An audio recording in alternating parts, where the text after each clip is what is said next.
Hey, good evening, ladies and gentlemen. It is Cubmaster Ben coming at you one more time today with the very first part of our whittling chip. Alright guys, it is Cubmaster Ben here, and we're going to talk about whittling chip tonight for the Bear Claws adventure for my bears. So bears, Webelos, and Arrow of Light Scouts, if you haven't had a chance to get this yet, this is a very important adventure for you. This is a very important achievement for you because this is the time in scouting where you earn your whittling chip, which means that at certain events you can use knives to help cook, clean, and do carving and that sort of thing in the correct Cub Scout adventures and in the correct Cub Scout environment, okay? Now, in Cub Scouts, we do have some safety rules we need to talk about. So first off, let's look at our whittling chip itself, okay? So our whittling chip, on the back side of it, once you receive it, it has the pocket knife pledge, okay? And we're going to talk about that pledge here in just a moment. It does talk about some of the safety rules, but I want to highlight a couple that are very important that if you are a bear or in your bear book under the Bear Claws adventure, all right? And the first thing we need to remember is a knife is a tool. It is not a toy. Now, you may have plastic knives or knives you got from the toy stores for something, and that's fine. But kids, a knife is a tool. We should never stab anybody or try to stab anyone or try to stab something we don't need to use with our knife as a practice, not only for kindness to other people, but also as part of our leave no trace principles, okay?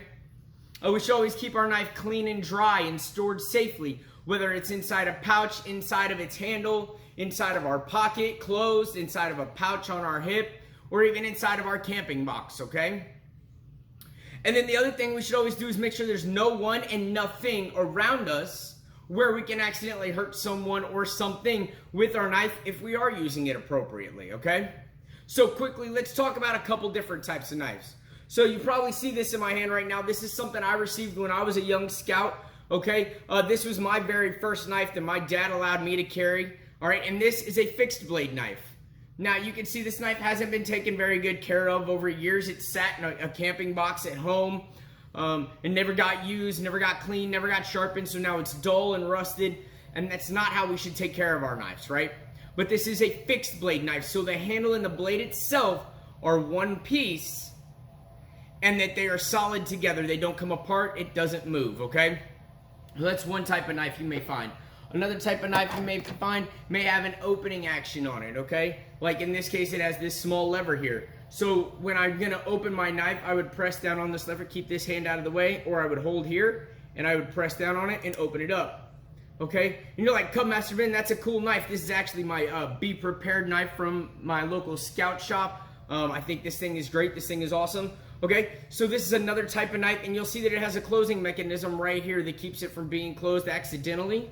Okay, and the way you're going to close this is you're going to take one hand, hold the handle, okay, and I'm just going to pull it to the side the best I can, keeping my fingers out of the way, all right, and start to move my blade up. As soon as my blade starts to move and holds that opening there in place, I'm going to keep this fingers out of the way and close my blade together, all right, so that my blade is safely stored and it doesn't come open or I don't accidentally cut my fingers, all right?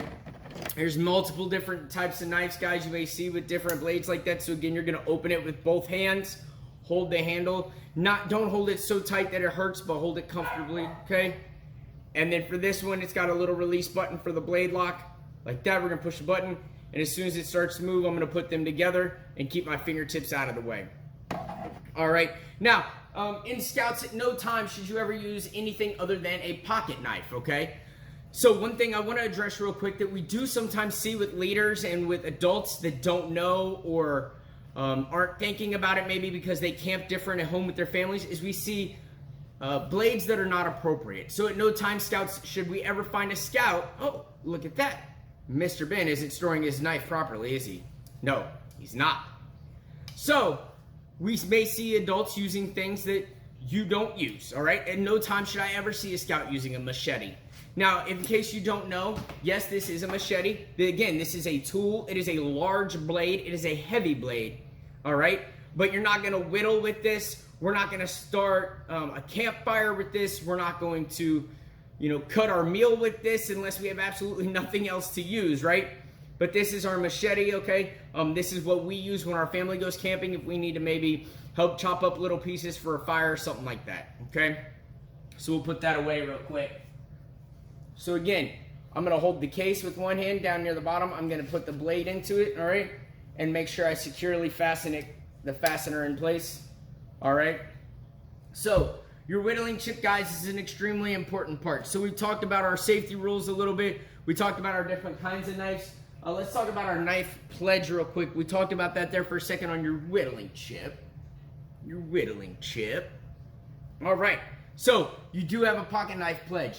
And it says that to be able to carry this card and to be able to carry a pocket knife in Cub Scout Adventures, you agree to the following. 1, you will only use your pocket knife as a tool and give it the respect a tool is due.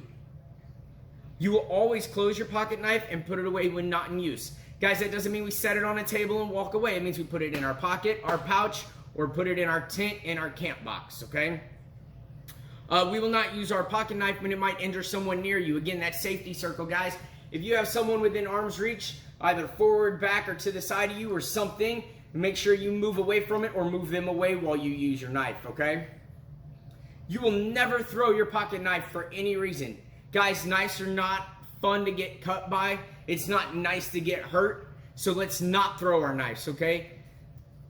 And lastly, I will use my pocket knife in a safe manner at all times. Guys, this pledge reinforces itself over and over and tells you to make sure you're using it safely, appropriately, and in the right areas, okay?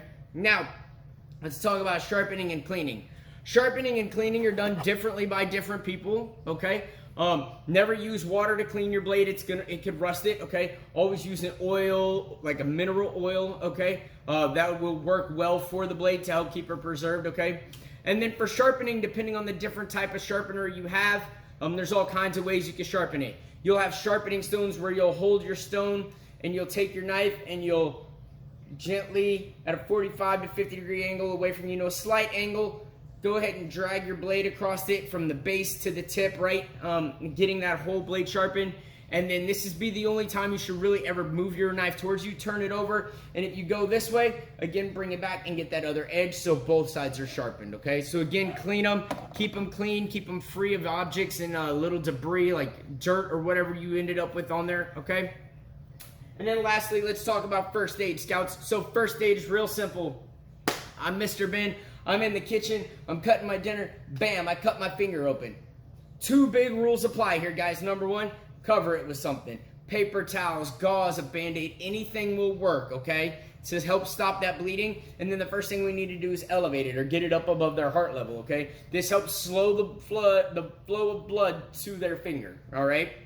Now, the next thing we need to do is we need to wrap it up with something and keep it covered, right? So, make sure we use something like, again, a Band-Aid, a paper towel, gauze, something like that, and we're going to cover it, okay? We're not going to cover it so tight that it cuts all the blood flow off to the rest of their finger, right? But enough that it keeps the bleeding from occurring again and just kind of closes it off, right?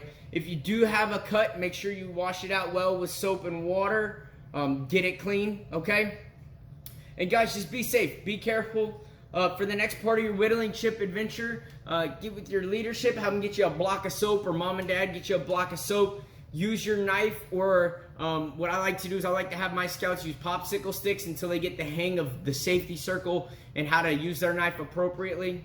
All right, so get your knife out, whittle me something cool, send me pictures or ideas down below in the comments, guys.